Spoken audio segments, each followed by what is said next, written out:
Hi, everyone. Welcome to the You is You podcast. I am Julie Riesler. I'm your host, and you're in for a treat today.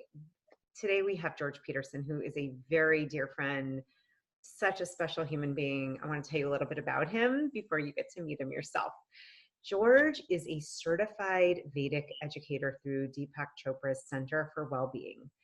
George teaches an ancient Vedic meditation technique known as Primordial Sound Meditation, as well as Hatha Yoga and Ayurveda.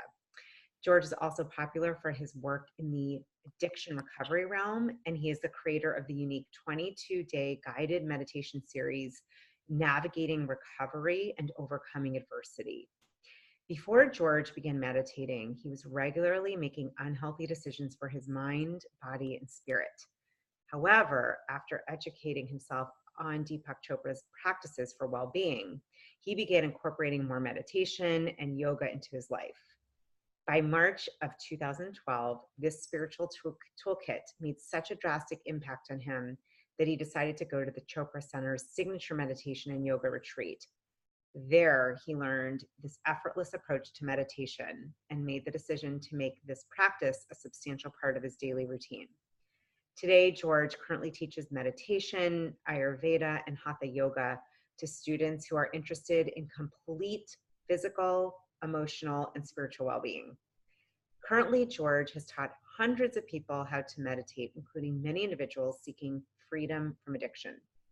George's newest adventure is co-creating Nourish, a pop-up event company who hosts 3-hour mindful experiences that include yoga, meditation, and a plant-based 3-course meal.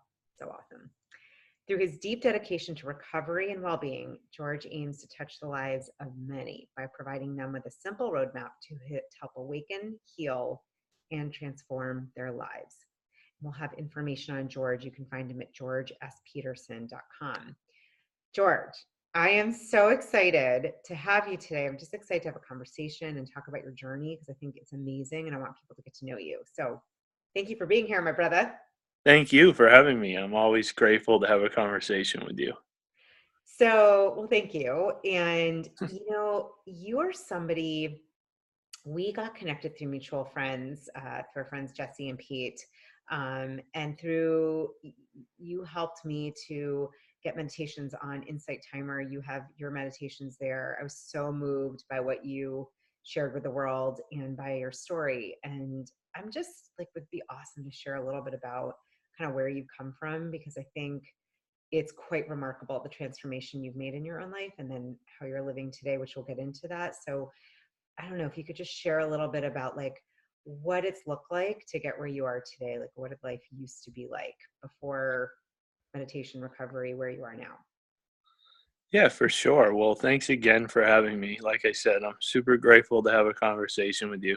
Me too. Um, yeah, so my story, I can see way before really, as you mentioned, I work with a lot of people in long-term recovery. I'm an individual in long-term recovery myself, which means I haven't found it necessary now in over 7 years to put a drink or a drug into my body.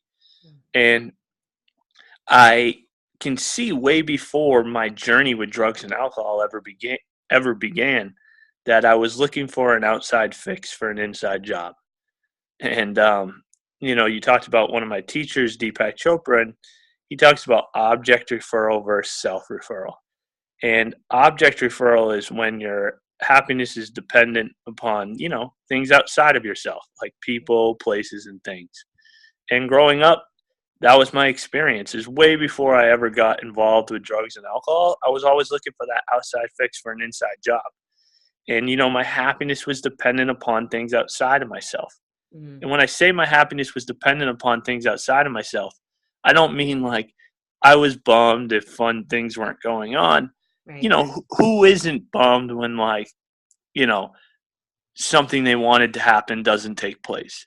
I mean that like when like there wasn't a concert to go to, when there wasn't kids to play with, when there wasn't, a girl to hang out with, when there wasn't a party to go to, I felt like super uneasy and never satisfied on the inside. Mm. And it's because I had no source of inner contentment. I didn't really have a design for living that worked. Right. And because of that, I was always looking for something on the outside to fill me up on the inside. And, that happened, as I mentioned, way before I ever got involved in drugs and alcohol. Looking back on it, they say hindsight's 2020. Right. And, this went on in many different forms. As I said, I always just wanted something to do. And when something wasn't available for me to take part in, I would tell my mom I was quote unquote bored. And I didn't know what that meant at the time. Like, I didn't even put two and two together till like now. I've been sober 7 years, and I can see kind of I have a more of a bird's eye view of, how my life looks today and how it looked before I got to where I'm at today. And, one of the things that I can see, as I was saying, is that my happiness was always dependent upon people, places, and things. And when those things weren't, around, and I was with myself, by myself, I was quote unquote bored. However, I can see today that what I meant by bored was that I was restless, irritable, and discontent on the inside. And, because of that, I always wanted stuff to do, because I didn't want to be with myself by myself, because I wasn't comfortable in my own skin. I always wanted to jump out of my own skin when I was alone by myself. And one of my meditation teachers, I haven't taken his course, but I've studied with him, and I've gone to his meditation classes before at yoga festivals. And his name's Light Watkins. And I heard him talk about a quote he heard. And I feel bad because I don't know who said the quote, but the person said, all of man's problems stem from his inability to sit alone in a room quietly. And that was my problem, is I couldn't sit alone in my room quietly without being bored out of my mind. Right. And so I always looked for happiness in things outside of myself, because I didn't know that happiness is an inside job. And the long and the short of it is, again, I started seeking, I picked up drugs and alcohol, just like, a lot of people do when they're young and they're in high school. And I do remember, though, the feeling that gave me, because part of my inability to sit alone in a room quietly was that I was full of fear. I heard Marianne Williamson, without getting too off track, say that everything is love, or I believe it was her, that everything is either love or fear. And every other emotion is just an aspect of one of those two things. And so, you got gratitude and you got joy. These are aspects of love. And then you got resentment and you got discontentment. These are aspects of fear. And so for me, when I was alone, I would feel, fearful. I was always, one of my biggest fears was fear of what other people thought about me. And when I picked up drugs and alcohol for the first time, and nothing I say here is really original, I didn't, everything I learned is from somebody else. And I'm just translating my understanding of, what has been shared with me. And this person I heard once say, he said, when I picked up drugs and alcohol, my life went from black and white to color. Yeah. It was the closest thing to a spiritual awakening for me that wasn't one. Yeah. It took the knot out of my stomach, the stone out of my shoe, meaning it removed the fear. It allowed me to be the person I thought you, meaning the rest of the world, needed me to be okay. And so, but it wasn't a big deal at first. Everybody I knew in high school was using drugs and alcohol. But again, on top of drugs and alcohol, I was just looking for happiness in everything I could outside of myself that I thought would not make me feel bored anymore. Yeah. And to kind of sum up my story and how I ended up to where I'm at today, one of the things I should say that I sought happiness in was a relationship. And there was this one girl in my high school. She was the most beautiful girl. She was that girl, in my opinion, that was that girl who was just the girl everybody wanted to be with in high school. And all I wanted to do was hang out with these girls, and hang out with this girl. And I remember even in high school, my friends knew how obsessed I was with her. She didn't even know who I was. And my friends would be like, I'm going to go tell her how obsessed you are if you don't pay me $5. And I was so scared on the inside, I would do things like that because I really thought that without this girl, I couldn't be okay. And so I started to try to seek a friendship with her because I ended up having some mutual friends that were friends with her. And what happened was is she ended up in the same class as me. And I don't even remember, this is so many years ago. This is when I'm 15 years old. I'm 30 now. So this is 15 years ago. She wanted to go to a Britney Spears concert of all things. And she had 2 tickets. She didn't have tickets, but she wanted to go. And my sister had 2 tickets. And, it's crazy how things work out. But my sister couldn't go. She got sick or something. And my mom offered me the tickets. Oh And so I asked this girl if she wanted me to, if she'd go. And she said yes. And so for me, it was like, that was it. That was like my defining moment. I'm like, finally, the thing that's going to fill me up is here. And she said yes. And I was starting to build a relationship with this girl. And she had a boyfriend, but I didn't care. Like, just being in her presence made me feel better. And a couple days before that concert, I remember I was in the high school cafeteria at my high school. And she asked me if I'd ever try heroin for the first time. And she was a senior. And I was a sophomore. And at first I was scared too, because I thought I had to use needles. But she's like, no, you can sniff it. And I looked at her, and she was the most beautiful girl in my high school. And she was doing heroin. And so I'm like, it can't be that bad. I heard all this stuff. If you do these hard drugs, you'll die. And, you'll go to jail and you'll rot, and you'll live under a bridge. But this is the most beautiful girl in my high school. And so I'm like, it can't be that bad. And so I went to that concert, and after the concert, I did heroin for the first time. And by the time I was 18, I was a full-blown IV drug user in a hopeless state of mind and body, using heroin every single day.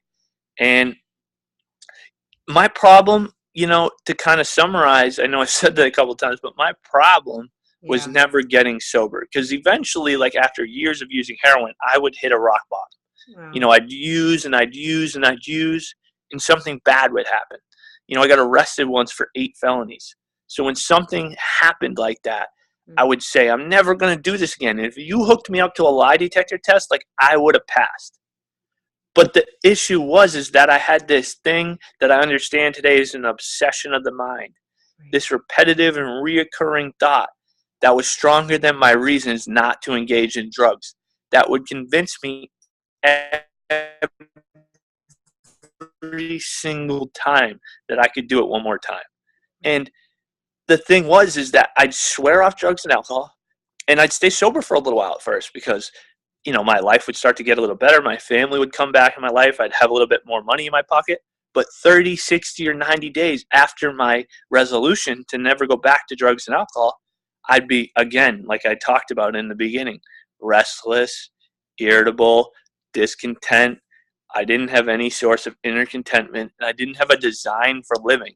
I started to get sober when I first got sober this time in a 12-step fellowship, which I still do attend today, but in there they talk about the unmanageability of our lives. And my life was unmanageable while I was using, but my life's even more unmanageable when I'm sober, without a solution, without a spiritual toolkit laid at my feet. And my problem was never getting sober. It was like when I would get sober, I would feel all those feelings that I used to deal with. And so what happened this time is, I started to, get back involved in this 12-step fellowship, which I had seen change the lives of other people who I used to actually use with, but I also learned how to meditate. And what happened is when I meditated, I gained access to the inner contentment that was underneath all that discontentment that after 30, 60, or 90 days would tell me to go and use again, because I couldn't sit in my own skin and be comfortable. And when I meditated, I remembered for the first time how to be okay in my own skin. Wow. And it was such a profound feeling that, I did actually a guided meditation series, and what I teach now isn't guided meditation, but it's what I didn't know anything else at the time. Yeah. And when I did the guided meditation, I remembered I felt comfortable in my own skin for the first time, and I knew whatever it was the first time I ever was okay in my own skin. And it wasn't being produced by something outside of myself, like drugs or alcohol or a relationship. Mm-hmm. And, what I'll say is that I just knew I needed more of this, because it was the only time I had been okay in my own skin. again, it wasn't being produced by anything outside of myself. Yeah. And I also knew that I needed to share this with other people. And so I called the Chopra Center, Deepak Chopra, Dr. Deepak Chopra's Center for Wellbeing. And I just told them what I told you. Yeah. I'm a heroin addict. I told them my story. I told them I felt comfortable in my own skin for the first time in meditation. And they got me on a payment plan and did whatever they could to get me out there to learn the ancient Vedic meditation technique that I teach today, which now I've been doing on a daily basis for over 6 years, twice a day. And I've been sober now since August 7th of 2011. And because I picked up this spiritual toolkit that's been laid at my feet, and the number one tool being meditation, I'm not just not drinking on a daily basis now. Like, I'm a health and wellness educator. People who aren't even alcoholics and drug addicts are coming to me for health and wellness education, and I used to share needles with people. So wow, it's pretty crazy, and I know that if I'm no different than anybody else, and if I'm thriving in my life today, and sure, there's ups and downs, but I have a solution today. I have a toolkit that, I heard one of my teachers, Gabrielle Bernstein, say, the spiritual path is not about being the kindest person, the most enlightened, or the best meditator. It's about how quick when you fall off the wagon do you get back on. Yeah. And I fall off the wagon every day. But I have a toolkit now where I get to get back on before I start using drugs and alcohol again. It's amazing, George. Wow. Okay, so one of the things I want to talk to you about, because this is interesting for me. So and I know we've talked about this before. I really believe that most people are addicted to something, Totally. whether it's social media or TV or gossip or negativity. For me, my actual addiction has been food and sugar. Sure. And so it's interesting, and I'm curious because you had talked about like that feeling of contentment inside, and my experience has been what was really missing for me is a sense of real deep love for Sure. who I am. And I'm just curious, I think it's probably in the similar realm, if not in the same genre, but that love for me, that was the thing. And maybe that's equivalent to the boredom or not feeling content inside. For me, I was trying to get that sense of okay and love from others and from people pleasing and doing what you wanted me to do. And it probably looked a little different. Instead of heroin, I was sneaking chocolate chip cookies like yours. I would have stolen them and in my car. Totally. Yeah, I'm laughing yep, my story looks a little different, but it doesn't matter. It's like when we go It's out all the same. looking right. And so I'm just curious, what are your thoughts about that aspect? Because for me, it's really been a journey of, self-love and really loving myself where I am, no matter what. It sounds similar. Well, I think for me, it's the exact same thing that you're speaking about right now. Yeah. What I'm talking about, it's kind of like, I have multiple meditation teachers who I've studied with. Right. But most of the teachers now who I'm putting my time into studying with all teach an ancient Vedic meditation technique. And so, I studied Ziva meditation with Emily Fletcher. And I also studied Primordial Sound Meditation. They're both ancient Vedic meditation techniques with Deepak Chopra. And Deepak Chopra says the real benefits of meditation don't come while you're meditating. They come the other 23 hours of the day. Yeah. And so when I first took his meditation course, I was taught that. And then later on, I took Emily Fletcher's Ziva meditation course. And Emily Fletcher said, we don't meditate to get good at meditation. We meditate to get good at life. And they're saying the exact same thing. Yeah. The real benefits come the other 23 hours of the day. They're just using their own experience to describe it a little bit differently. Yeah. So I say inner contentment. You say love. Yeah. But for me, everything's an aspect of love. Yeah. And so love's just the ultimate form of inner contentment. Yeah. It's that ability to have self-love, that ability to be okay no matter what. Yeah. Yeah. Does that make sense? Yeah. And you were talking about, because I'm thinking for those listening, you were talking about how every day there's something to course correct. I find that too. And I love what you said, because first of all, you've worked with me on my meditation, and I had a meditation practice before. I'd never done Primordial Sound. And I want to get into that because I think there'll probably going to be some people who don't know much about it. But what I'll say to you is, and say to everyone listening, is what I've noticed. It's so true. It's not I'm meditating, sitting straight, and that was a perfect meditation. That has never happened. Never. I mean, I'm laughing at this morning. I was thinking of you. My brain really needs the 30 minutes, the full 30 minutes. And I was like, wow, I think for about maybe 4 of those, I was in my primordial sound. And the thing for me was like, oh, wow, there's no judgment. I was like, great, that's what it was today. And it's the in between, it's like after that. And then in life, when I see the changes, just the ability to be more of an observer and less reactive, especially it shows up with my kids. And so, anyhow, I love what you said about how it shows up every day. To me, what I'm also hearing you say is there's an essence of compassion, of deeper compassion and ability to, rather than react right away. That's a big one for me. It doesn't, like, I'm not picking up food. I'm putting my hand on my heart and I'm saying, okay, what do I need to do to love myself more? What do I need to do? I need to pause. Yeah. So anyhow, I just thought that was really, I love what you said about it's the 23 hours when you're not meditating, or the 23 hours and 30 minutes or whatever time you're doing. Totally. I mean, here's the thing is, I tell people when I teach my in-depth 4-session course, I tell them, meditation is not going to stop your car from not starting. The things that cause you stress are still going to show up. Yeah. Just because I meditate doesn't mean that, like, everything I ever want to happen is happening 24 hours a day, 7 days a week. Right. Meditation, as I say, is not going to help your car from not starting. It's going to change the way you respond to it. Yeah. And, like, that's the real benefit of meditation. It goes back to the quote I shared with you that my teacher, Emily Fletcher, told me when I took her Ziva meditation course, which is that, nobody cares that we're good at meditation. Everybody cares that we're good at life. We don't meditate to get good at meditation. We meditate to get good at life. Love that. And it's like, you're right. One of the biggest benefits of meditation, in my experience, when you practice a technique like the one that me and you do, is that there's this buffer zone. There's this, like, little space in between the time something that irritates you shows up and between the time you react to it. And instead of reacting, because there's that space, you can choose how you want to respond.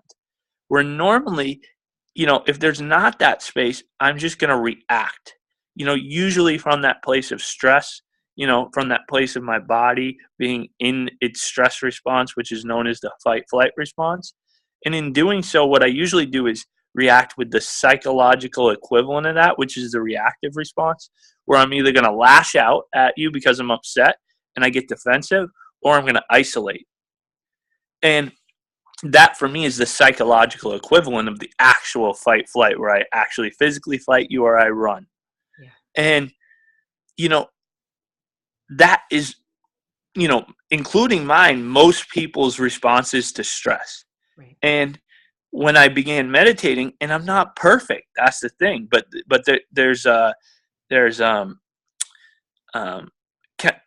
I forget the word for it, but what happens is that now when stress shows up, and this is not every single time a stress factor enters my life, but it's more than it ever used to be before I started meditating.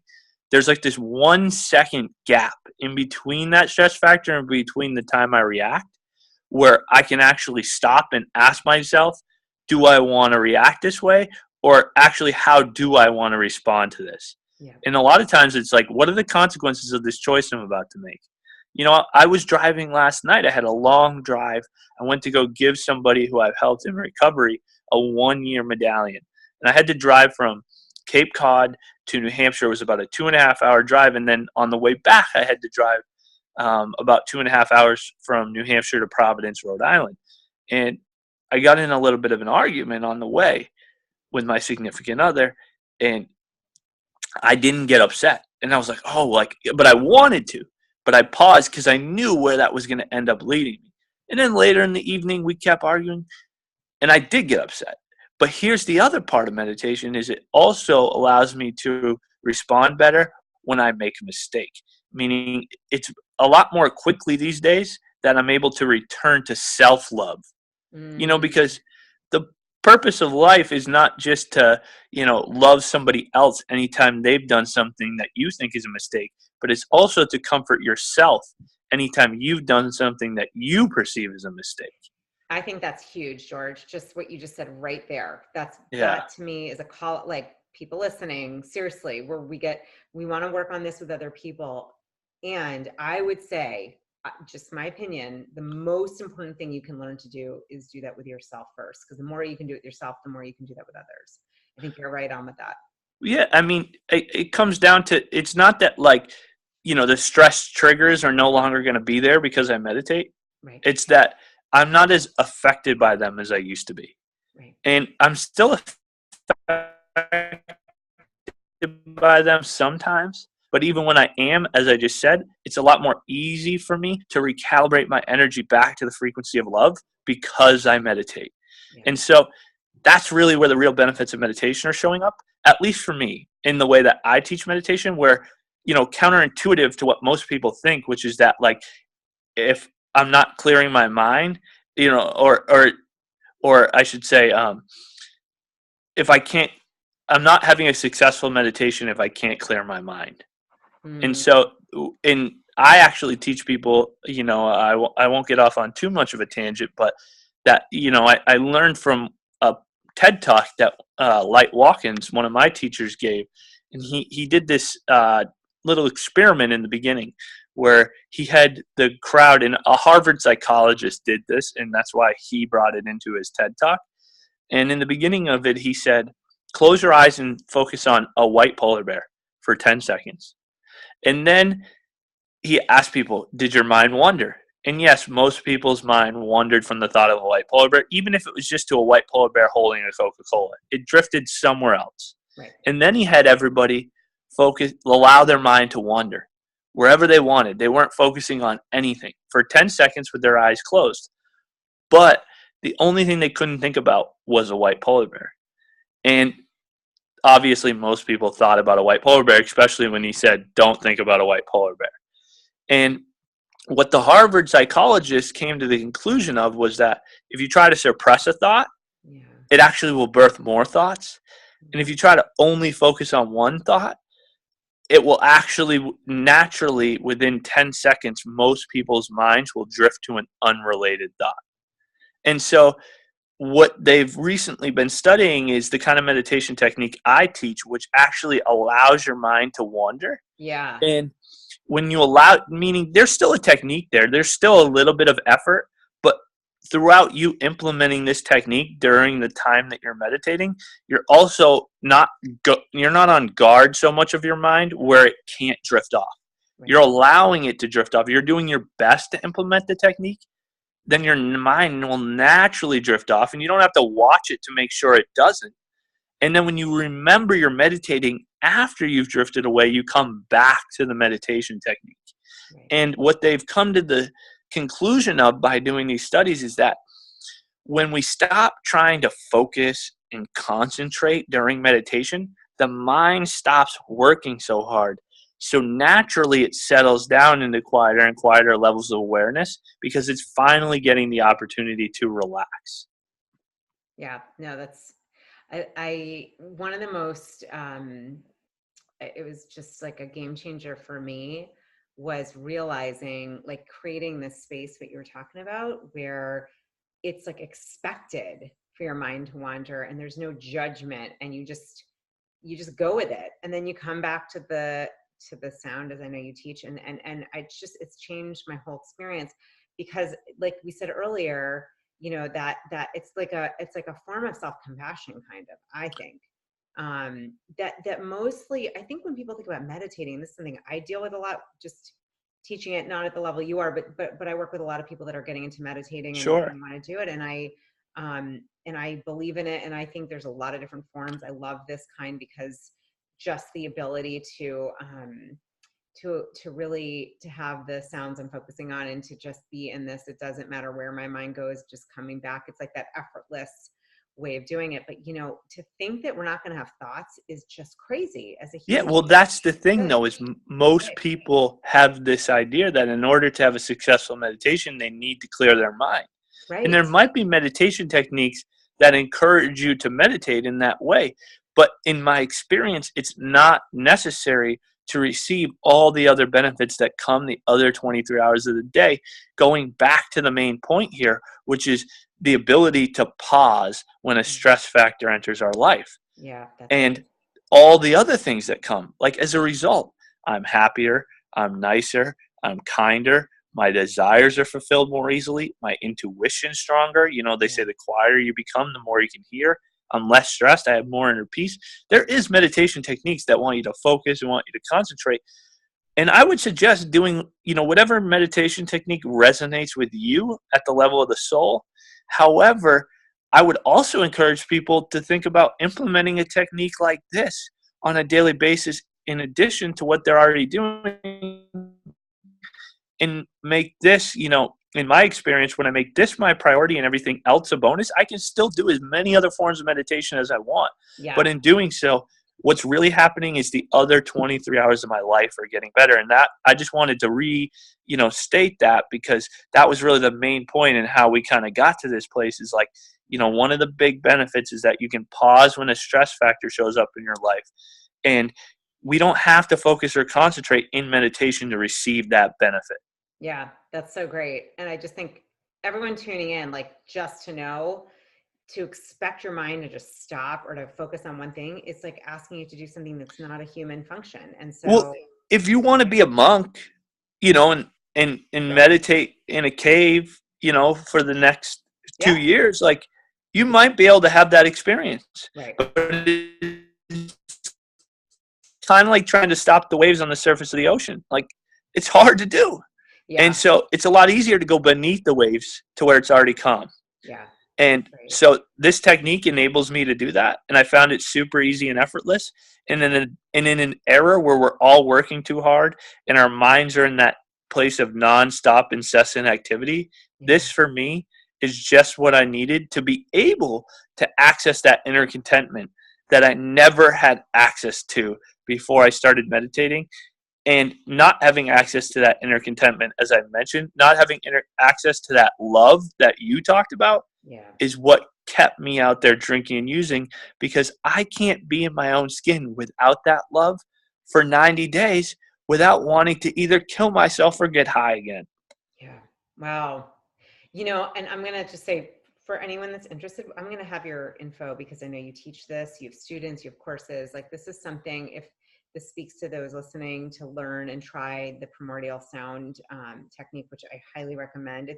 I still do guided also. I have to say, I have like a hybrid. I love doing both. Like I just, sometimes I'll do both. I mean, really, like I enjoy different kinds of meditation. Well, This even at though, the Chopra Center, yeah. not to cut you off, Yeah, no, no. they say, do this technique twice a day, 20 to 30 minutes to the best of your ability. And then everything else on top of that, great. Yeah. This isn't to say like this is the only way to meditate. I'm just saying it's super beneficial. Yeah. You can do all the other meditations you want, but I'd also suggest really trying to implement this twice a day. Yeah. Yeah. I'm still honestly working on the twice today, but I do have the once a day down for Perfect. longer. I know. I'm always like, all right, George, I'm at like 20 to 30 minutes now, which is so funny. Before, I've said this before on the show. I've said this to people I work with, my clients. I started with 30 seconds, George. That's all I could do. I'm not Yeah. kidding. I couldn't sit still for 30 seconds. And today I'm like, I feel if I don't do at least 20 minutes, I can feel it. Like I desperately need it. It's really interesting. So wherever you are, it's all good. For me, it's really cool to see the progression. Like probably 7-8 years ago, I was at 30 seconds, and I thought that's great. That's where I'm at, and I've progressed. For me, it's needed. 20 to 30 minutes is needed. That's just the way it is. Totally. Brain needs it. I want to talk about your amazing concept called Nourish. I love what you and Sydney are doing, and I just want to like ask about it and hear how you came up with it and talk about it, because I think it's brilliant, and I think it's such a great way for people to get like a taste of different ways of being well and full and whole in themselves. And I love what you guys have created. I think it's so smart and so wise. Can you just say a little bit about it? Because I know about Nourish, but those listening may not. Okay. Yeah. Perfect. Great question. Thank you. So Nourish is a 3-hour, what we call right now, a mindful experience. It's almost like a mini wellness retreat. For people who might not be able to go away on a week-long meditation yoga retreat, you can get kind of a sample that, allows you to feel like your mind and body are in balance and you feel like a harmonious being when you leave in a matter of 3 hours. And so the idea was that, me and my partner in the business, who's also my partner in life, her name's Sydney Smith, and she's the chef and really the brains behind the operation because she does all the aesthetic and, really gives people the experience. I teach the meditation and I teach the yoga, but the whole experience is kind of brought together because of all the work that she does. She's amazing, by the way. She's totally amazing. I think we're going to say she's the shit. She is. She's like such a sweetheart. And so she adds a ton. Yeah. And so we were living out in Southern California and we moved out there because that's where the Chopra Center, Deepak Chopra Center for Wellbeing is. And, this is a few years back and, I had been certified there and I wanted to move out there to kind of, be around the Chopra Center more and get involved with some teaching opportunities that were there. And so we moved out there, and what we noticed while we were out there was that, there were a lot of yoga studios and meditation, studios that also were attached to like a cafe that offered a holistic based approach to health. And, one thing I wanted to mention, not to get sidetracked, that you had mentioned was your addiction being food. Mm-hmm. Sure. And it reminded me, Tommy Rosen, who's a amazing yoga and meditation teacher who works with individuals in long-term recovery and teaches people the importance of finding a meditation practice and yoga practice that work for you on your journey in recovery. He calls addiction, or his definition of addiction, is any behavior you continue to do despite the fact it brings negative consequences.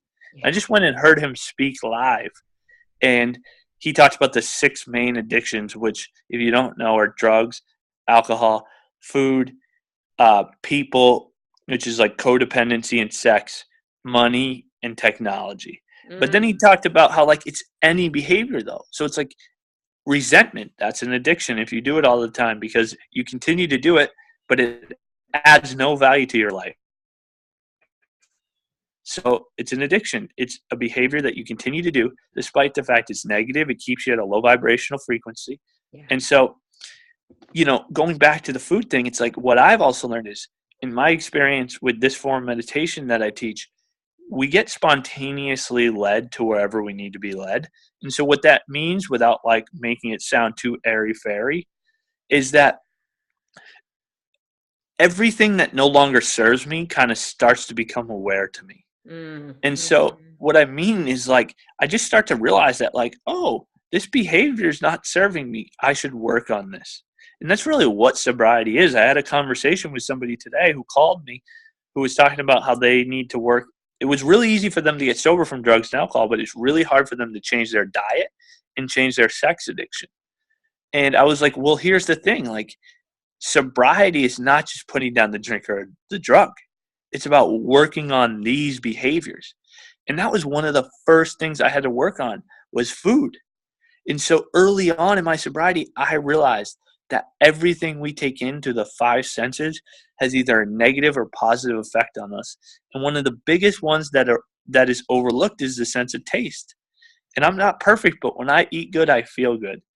And, we realized that, me and my partner in the business, Sydney, and we wanted to create a platform where people could nourish their body, mind, and soul. And so we knew that one of the aspects of that had to be food. And so we first were thinking come back to the East Coast because that's not nearly as prevalent out here. Out west, everybody was doing yoga, they were meditating, they were exercising, they were reading positive books, they were journaling, whatever it was. They were eating healthy, but that wasn't nearly as prevalent where I grew up. Mm-hmm. Like, I'm a vegan now. I call myself a plant-based eater. But the reality is I didn't even know like plant-based was a thing. And so we wanted to provide people a platform to nourish their body, mind, and soul. And yoga and meditation, those are the things that are my deepest driving desire, but so is food, because I know that like when there's the combination of those things, because I also teach something called Ayurvedic health. And so in Ayurveda, health is not looked at as the absence of a definable disease. It's looked at as physical, mental, emotional, and spiritual well-being. And so part of that is like what I'm taking in through the sense of taste either as a negative or positive effect on me. And I think that's something that's overlooked, especially often in the addiction recovery community. And so going into your question, we thought maybe we'd create a yoga studio that had a holistic based approach to health cafe attached to it.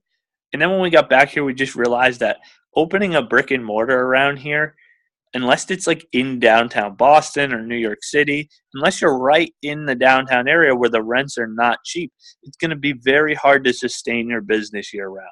So we decided to create pop-up events. And so what we do is we rent spaces, we sell tickets to the events, and they're a 3-hour mindful experience. The first hour is yoga, and it's like kind of a hatha vinyasa flow. It's just really, I hate to even label the yoga that I teach or that the people who I have teach at the events do, because it's really a combination of all the teachers I've learned from. I'm doing a 300-hour training with Natasha Rosopoulos at Down Under Yoga right now in Boston. I did my 200-hour at the Chopra Center. I studied with Elena Brower, who's my favorite yoga teacher, and Ali Bogard, who's amazing. And it's like my teaching is kind of a combination of all of them, and I'm not close to any of them, but that's where I draw my inspiration from. And so the first hour is a yoga class that's inspired by all of my teachers. The second 30 minutes is a 30-minute meditation, which is inspired by all my teachers like Watkins, Deepak Chopra, Emily Fletcher, everybody who teaches some form of Vedic meditation. And then the last hour and a half is a 3-course meal. And the whole place is designed beautifully by Sydney and the beautiful aesthetic that she puts forth. And she cooks this amazing 3-course meal, and you wouldn't even know, even if you weren't plant-based, that it was plant-based. It tastes so good, and it's healthy, and it usually has like, at least some consciousness, like, or some conscious inspiration in the meal, like whether it's anti-inflammatory or some Ayurvedic theme. Whatever it is, we try to make it healthy for people, because you can eat plant-based and not be healthy. Oh, yeah.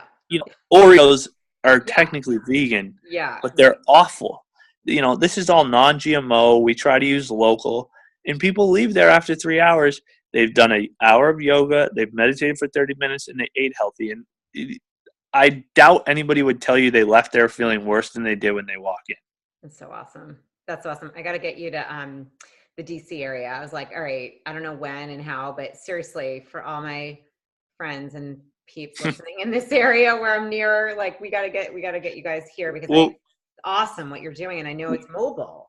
We would love to do like collaborate with you. Like, cause one of the things we want to do when we did at our last event is have like a speaker during dinner.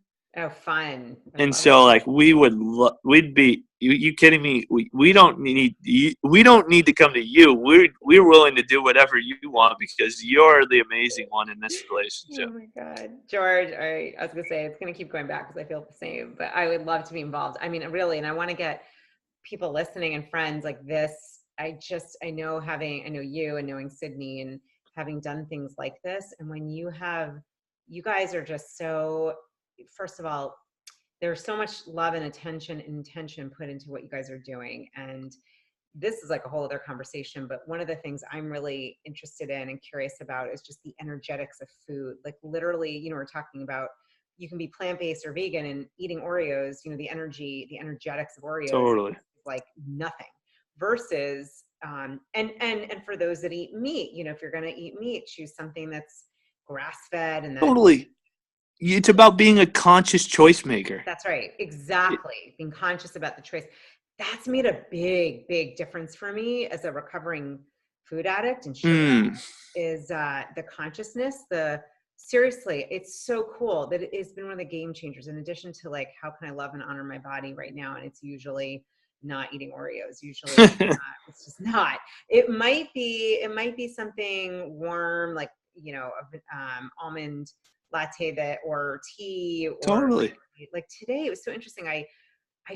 This for me is a miracle, to stop and say, okay, what does my body need right now for lunch? Not what do I think I want? Because what I really thought I want would have been like some things like potato chips or things that I don't normally eat a lot of. And it was like, you know what I want? I had all this beautiful cabbage. I had sunflower seeds that were raw. I love tahini. And I made this, like, seriously, I ate like the entire bowl, but it was so nourishing, and the energetics of it really, I could just feel the difference of that versus something else that would have been quick and easy, but wouldn't have had a lot of feeling of like life force in it. So anyhow, I see it in my own life, the importance of that. And I love that you guys are doing that and bringing that around to the country and to people. It's huge.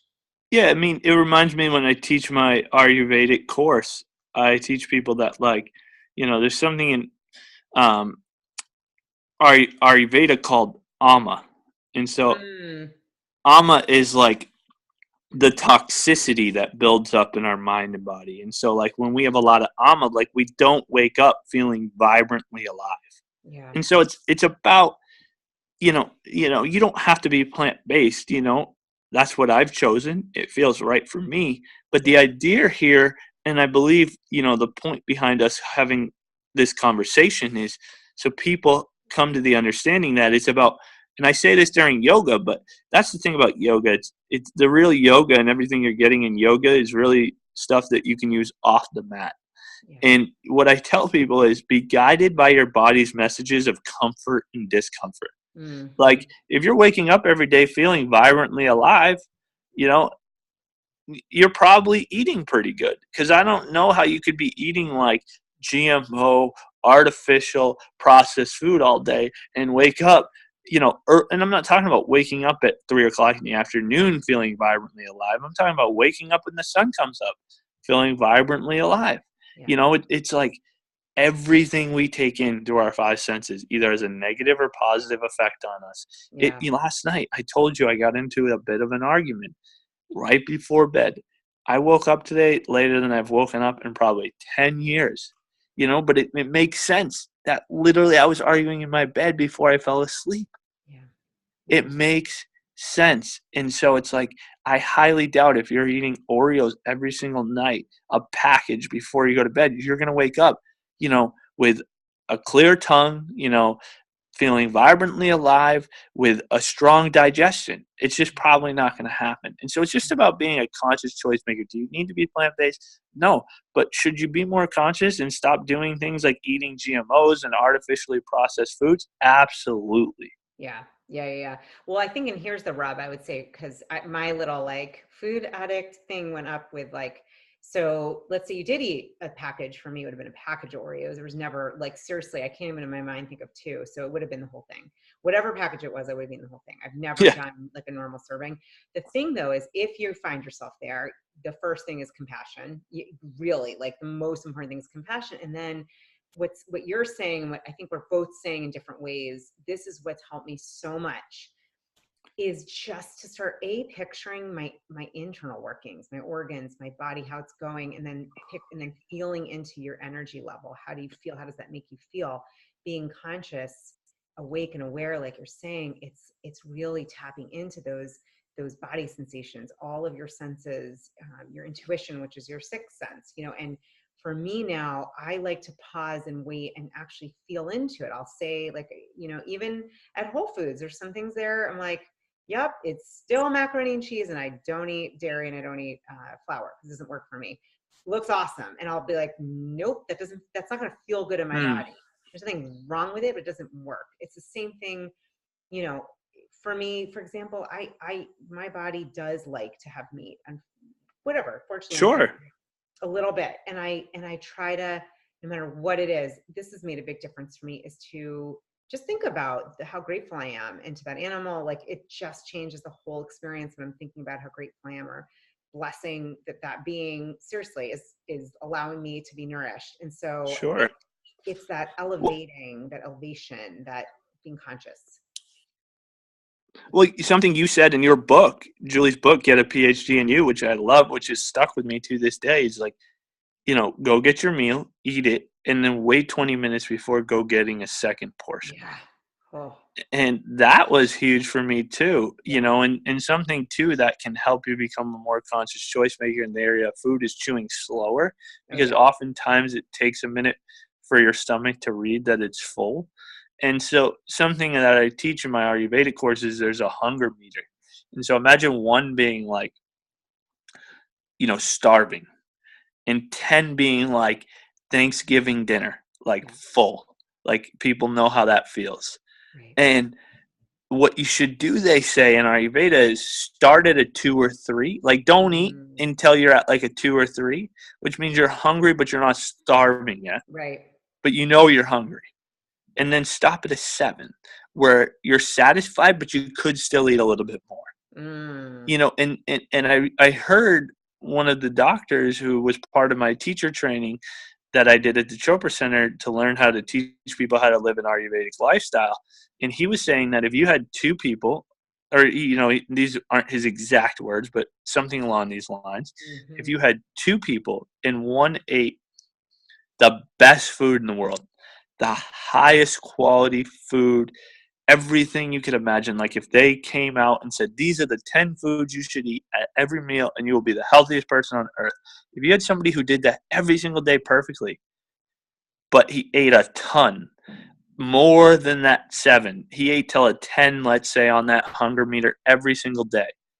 And then you had another person who also, ate food every day, and he ate pretty healthy. Don't get me wrong. I'm not saying he's eating Oreos, but he didn't eat all those foods perfectly. He cheated once in a while. Maybe he had, you know, an avocado ice cream. You know what I mean? He didn't eat a perfect diet every day, but he stopped at a 7 Right. on the hunger meter. He would actually be more healthy than the person who ate the perfect diet every day, because after a certain point, our body can't digest our food properly.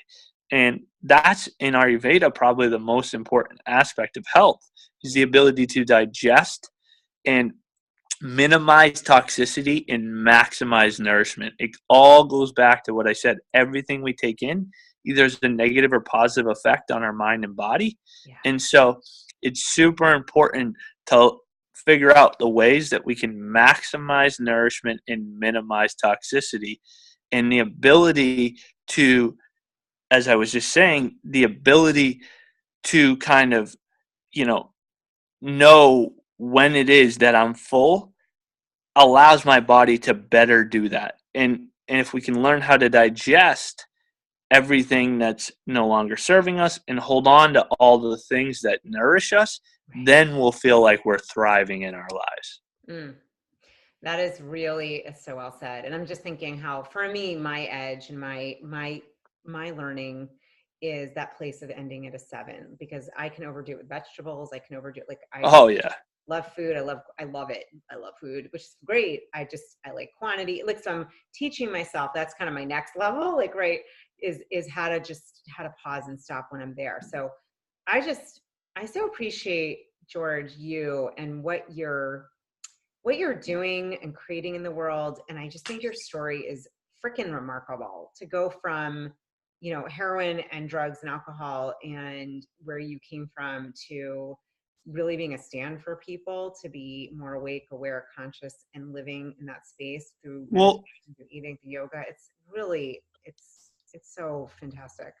well, thank you, first of all. But one of the reasons I'm so grateful for this opportunity, and why we're talking about meditation, we're talking about yoga, we're Yeah. talking about a 3-hour mindful experience to nourish your body, mind, and soul, and we're talking about digestion, is because, in my experience, this is what enables us to thrive. Yeah. Like, what people don't understand is the journey of getting sober is not about not using and drinking anymore. Mm-hmm. And I think that that's what it's become for so many people, and especially people who aren't faced with addiction or a big addiction like drugs or alcohol. They think that all I need my son who's suffering to do is to stop using. Mm-hmm. And sure, that's amazing. It will help them not die. But it's not about it is about not dying, but once they're sober, it's about thriving. And I think that all these things that we're discussing today, yoga, meditation, eating healthy, nourishing, strong digestion, these are all key factors in thriving, especially if you're in recovery. If you're not, too, these are key factors, but especially if you're in recovery, because if I do feel bad on the inside, either physically or mentally, as I said, 30, 60, or 90 days later, my solution to that might be to go use again. And that's actually why I actually bought a new website. And if you go to this link, it will just link you back to my website, which is georgespeterson.com that you mentioned. But I bought Missing Piece. Missing Piece. I bought PIECE and PEACE both, because I believe meditation especially is the missing piece to take your life to the next level, especially if you're in recovery. But not just because of what meditation does, like, it reduces our stress levels, and it reduces the risk of anxiety, insomnia, and addiction. All of these things are great, but also because, as I mentioned before, it spontaneously leads me to where I need to be led. I start to understand, because I developed this new consciousness of what is serving me and what is no longer serving me. So that's how I got to this place where, like, I realized I was literally eating sometimes an entire box of, like, honey buns from Little Debbie's. Right. And it was like, no wonder I wasn't feeling good. Right. And so when I learned how to start eating healthier, I started to feel better. But I didn't get to this place where I could even start to become a conscious choice maker until I started meditating. So that's why I think it's the missing piece, because, like, and then I realized that I had a problem in certain areas of sex. People don't want to talk about this, but, like, I think it's so important because, like, the ancient, I'm a yoga teacher. The ancient, yogic teachings talk about this principle, brahmacharya, appropriate sexual control. And what I realized is from a very young age, my whole outlook and attitude upon sex had been screwed up because of pornography. Yeah. And I realized that this was also a behavior that was no longer serving me. And now I haven't even found it necessary to watch pornography in over 3 years.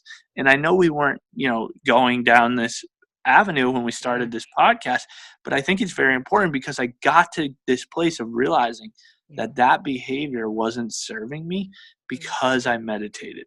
Wow. That's like, oh my God, we need part 2, because I just understanding a bit about that world, not necessarily personally, but just a lot of friends that I've talked to with you and others that are really open about that and really letting that go because it wasn't serving them. That's a big deal. It's one of the biggest industries in our country. And my aunt, right? She teaches in an elementary school in New Hampshire. Yeah. She's like a teacher's aide.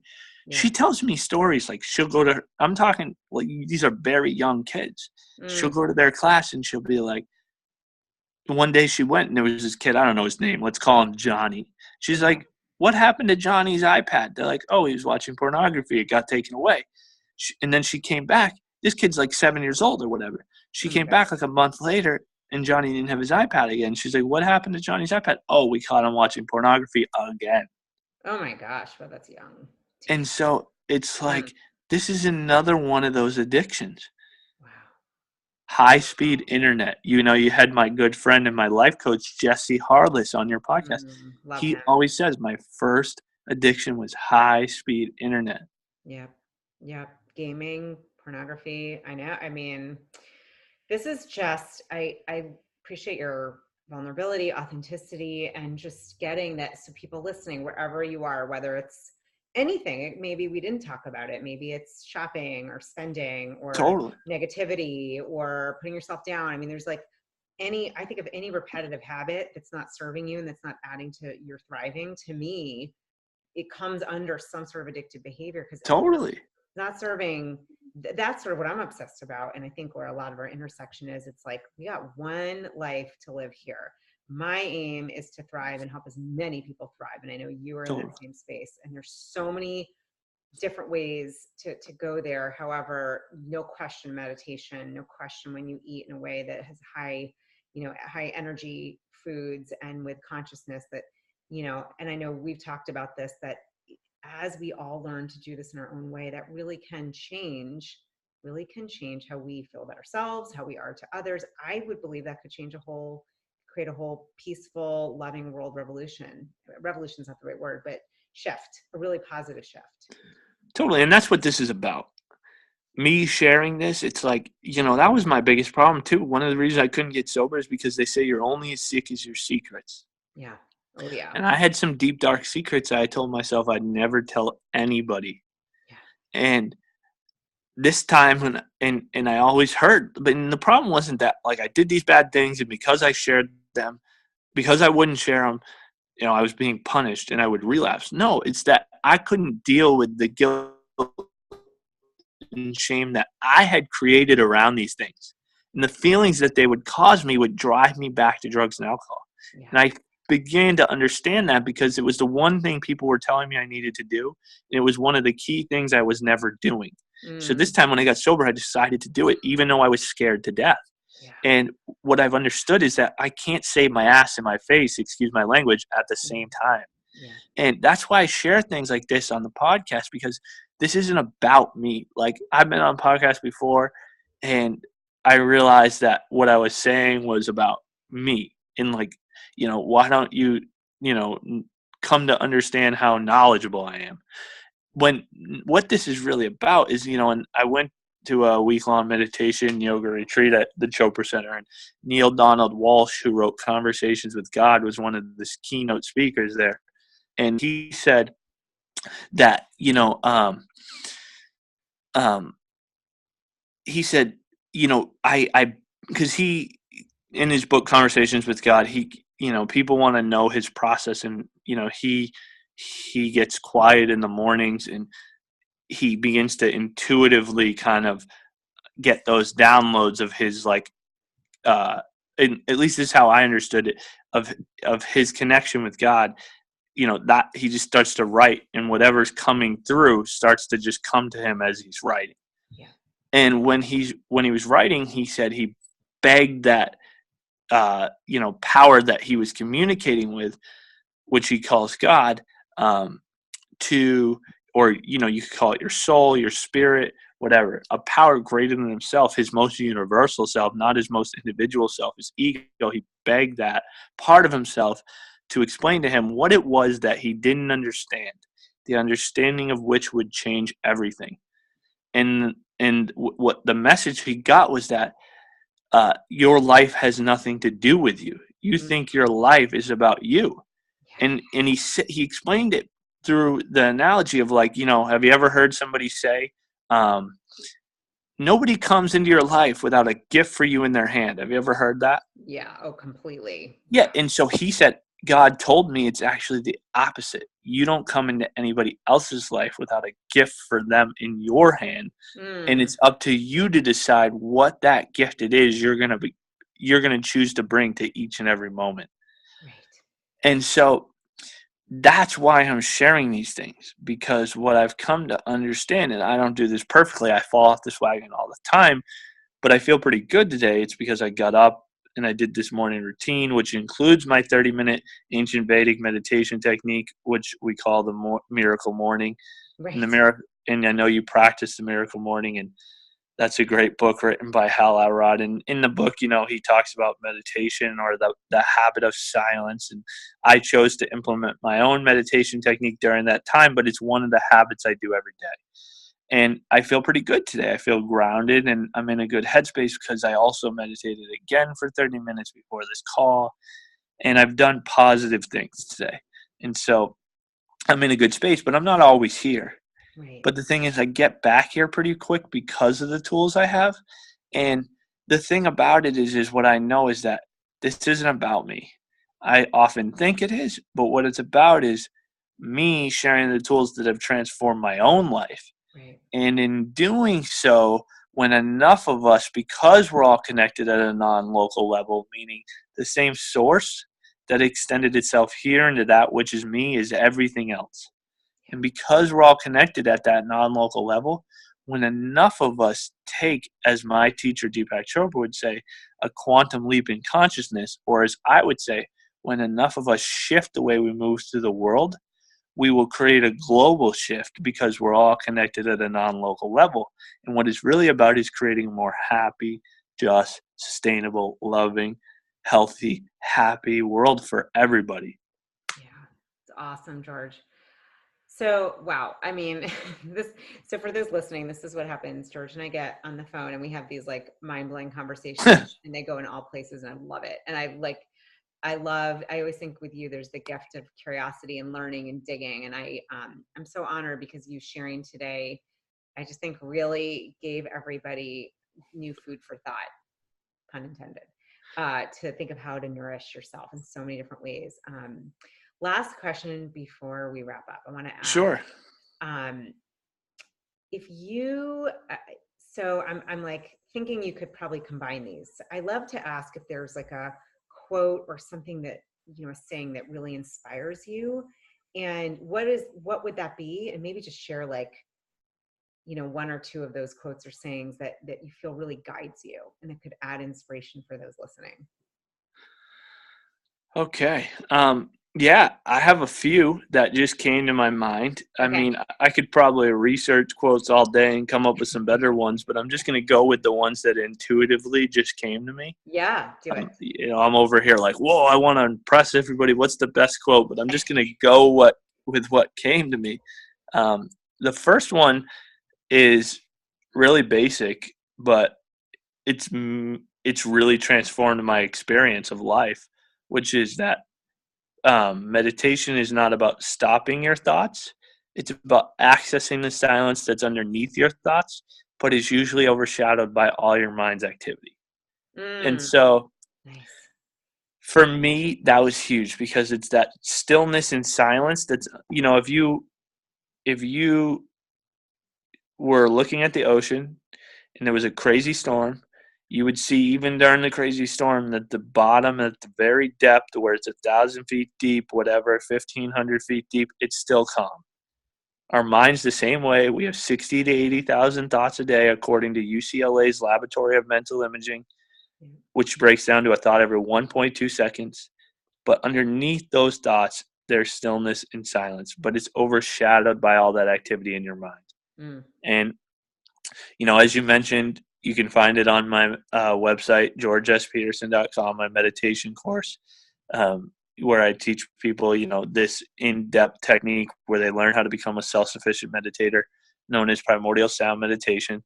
And that technique taught me how to access that inner contentment, that stillness and silence underneath all my mind's activity. And I share that quote because, it says meditation is not about stopping your thoughts. It's about accessing the silence that's underneath your thoughts.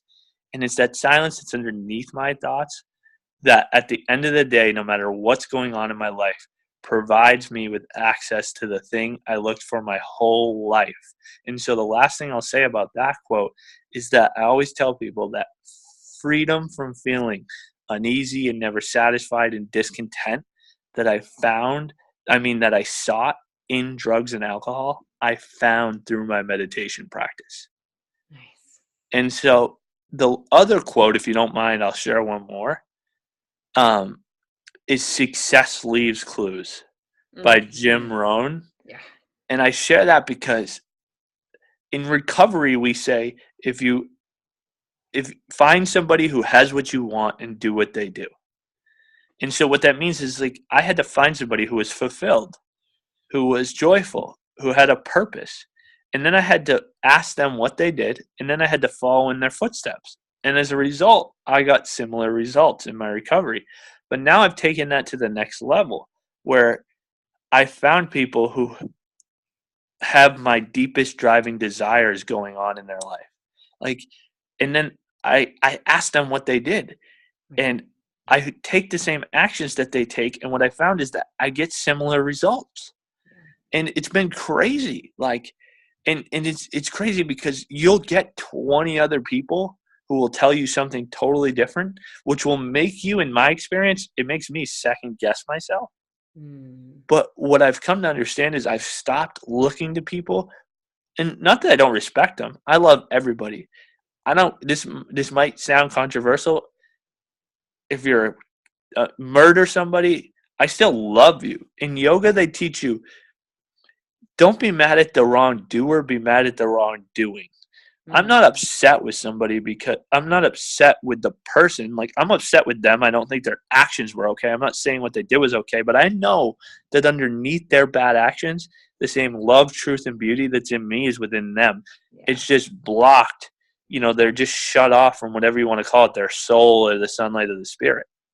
And so what I've done is I've looked to people who are successful, and I've followed in their footsteps. And I even recently did that with, two of our best friends, Peter Marston and Jesse Harless, who you've had on the podcast.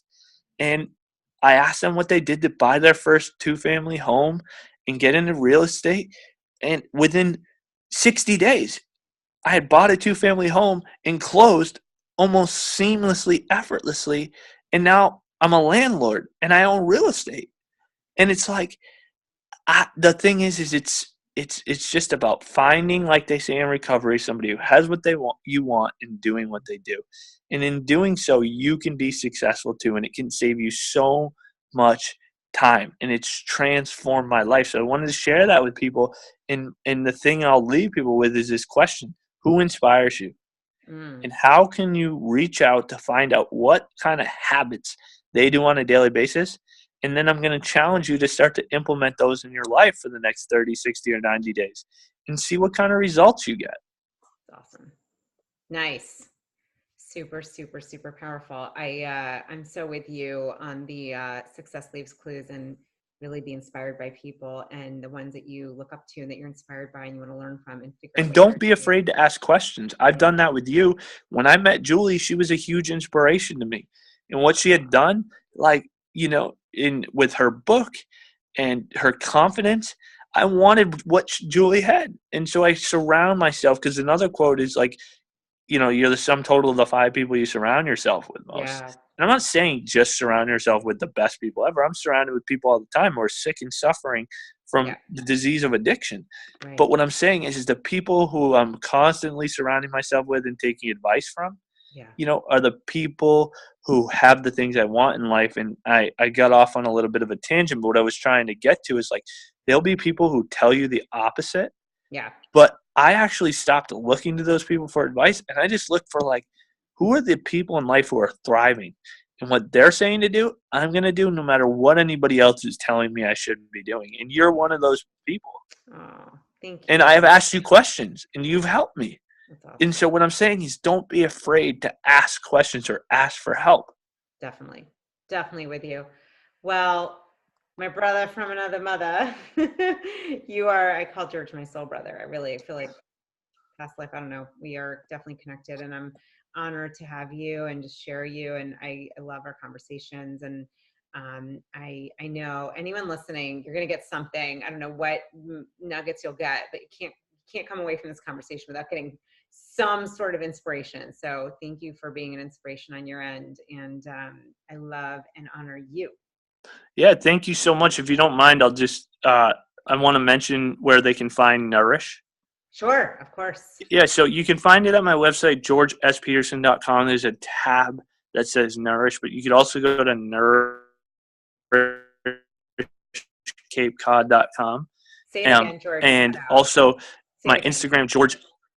Oh, sorry. You can find it at georgespeterson.com. There's a tab, Nourish, but you can also find it at nourishcapecod.com. Nice. And George S. Peterson _ meditation is on Instagram, as well as nourish.capecod on Instagram. Nice. And my website with the blogs, it has a lot of free resources. In a few weeks, I'm releasing a free PDF that's going to be all about how to use meditation to thrive in your life and in your recovery. Nice. And it's going to be a free PDF. And so hop on there. My yoga information about my yoga classes are on there. Information about my Primordial Sound Meditation course, which is the #1 thing that I teach. and information about my Ayurvedic course are all on there for you to check out. And I'm actually going to be starting here. I actually haven't said this on any podcast yet, but if you sign up for that free PDF and you give me your email, I'm going to be sending out what's called, I might be tweaking the name a bit, but what I decided based on a couple conversations I heard, one with that guy Light Watkins who I spoke about, who has an amazing book, Bliss More. If you're not ready to take a meditation course, grab that book, Yeah, for Bliss sure. More by Light Watkins. I really believe in the work he's doing, and that's why I'm promoting somebody else's work. Yeah. And I'm going to be releasing a weekly newsletter called The Good News or something along those lines, because every day in the news we hear awful news. But I'm going to release, along with like my blogs and stuff, a one little story each week that's a good story. So you'll get like an email every week for free that will share with you good news rather than the negative news. That's awesome. I love it. I love it. We'll talk later because I have some ideas. That's awesome. Love it. Love it. Great. Well, thank you so much for the opportunity. It's been awesome having you, George. Thank you. You're welcome. Thank you for the opportunity. And I'm maybe going to start a podcast, so you'll be one of my first guests. Definitely. Yay.